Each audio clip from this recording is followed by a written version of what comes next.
அஸ்ஸலாமு அலைக்கும் friends, welcome to kitchen cooking. First நான் உங்கள் எல்லாத்துக்கும் நன்றி சொல்லிக்கிறேன். எதனாலன்னா நம்ம சேனல் 100 சப்ஸ்கிரைபரை தாண்டிருச்சு.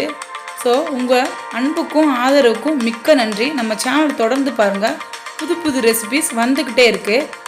வீடியோக்குள்ளே போகிறதுக்கு முன்னாடி நம்ம சேனலை ஃபஸ்ட் டைம் பார்க்குறாருந்தா மறக்காமல் சப்ஸ்கிரைப் பண்ணுங்கள்.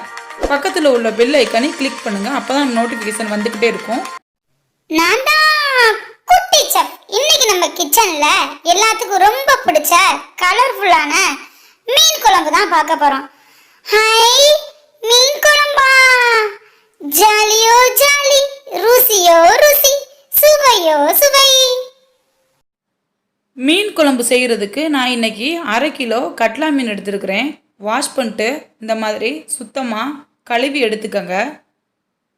அடுத்து இதுக்கு நம்ம பேஸ்ட்டு தயார் பண்ணிடலாம்.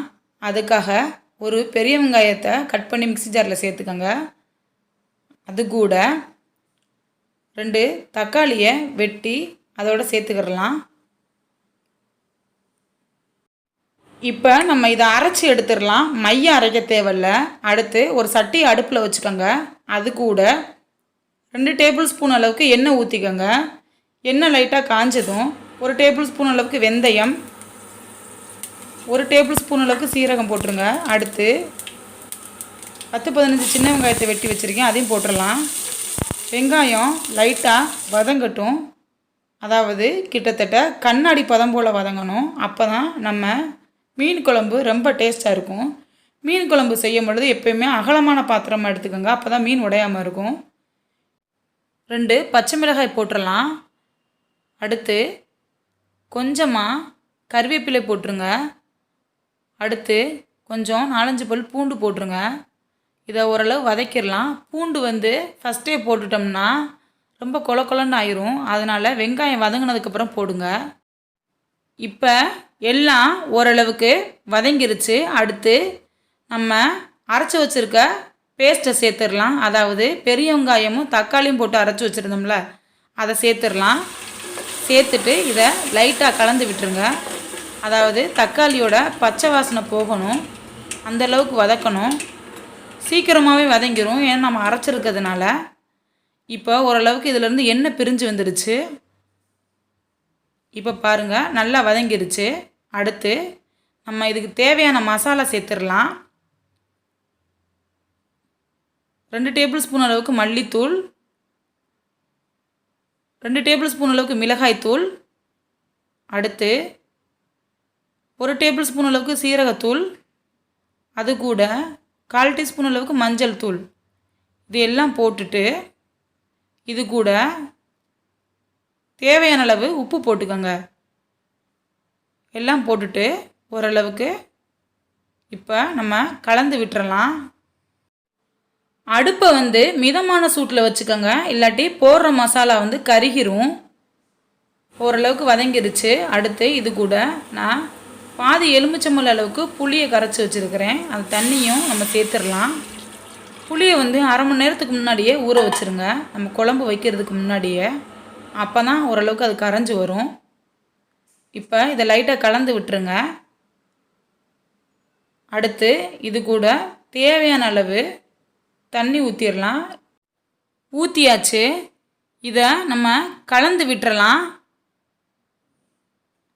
இப்போ ஓரளவுக்கு கலந்தாச்சு. இதை கிட்டத்தட்ட 2-3 நிமிஷம் போல் கொதிக்கட்டும். இப்போ 3 நிமிஷம் போல் ஆயிடுச்சு. நல்லா கொதி வருது. அதாவது நம்ம கரண்டியில் எடுத்து பார்க்கும் பொழுது குழம்பு இப்படி தண்ணியாகவும் இருக்கக்கூடாது, ரொம்ப திக்காகவும் இருக்கக்கூடாது. அதான் கரெக்டான பக்குவம். அடுத்து நம்ம வச்சுருக்க மீன் துண்டுகளை ஒன்று ஒன்றா போட்டுடலாம். பார்த்து போடுங்க, இல்லாட்டி கையில் ஆவி அடிச்சிரும்.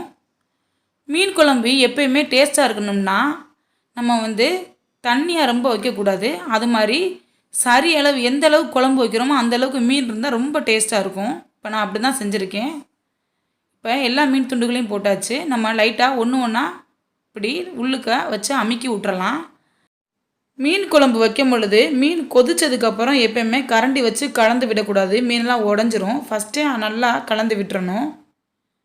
இப்போ இதை மூடி போட்டு மூடிடலாம். கிட்டத்தட்ட 5-6 நிமிஷம் போல் கொதிக்கட்டும். இப்போ 6 நிமிஷம் போல் ஆயிடுச்சு. இப்போ நம்ம இதை ஓப்பன் பண்ணி பார்க்கலாம்.